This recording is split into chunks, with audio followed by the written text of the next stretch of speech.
a bit of sad news here. Tony Hsieh, the entrepreneur, the guy behind Zappos, the e-commerce site, which was later acquired by Amazon, he has passed away. He has died at age 46.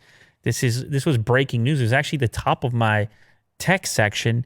Now, I knew about Tony Hsieh because actually of an interview that I saw of his explaining some of the more recent stuff he's been working on as far as revitalizing downtown Las Vegas, which is where Zappos was based.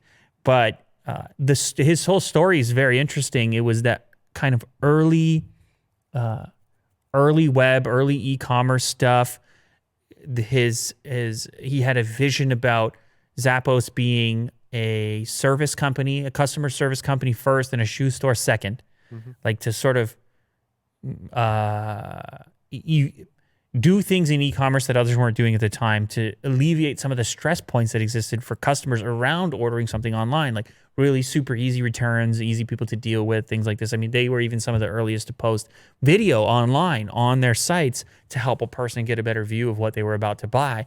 And this is likely why Amazon paid about $1 billion to acquire Zappos at a later date, and then go on to implement some of the learnings from the Zappos company into what Amazon ended up doing later on. Now, it's a bit of an unusual death. It's still under investigation.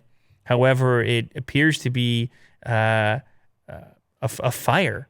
He was with his brother in Connecticut, likely for the holidays, and the injuries that led to his death were apparently sustained from a house fire. So very tragic, unfortunate story. He's 46 years old.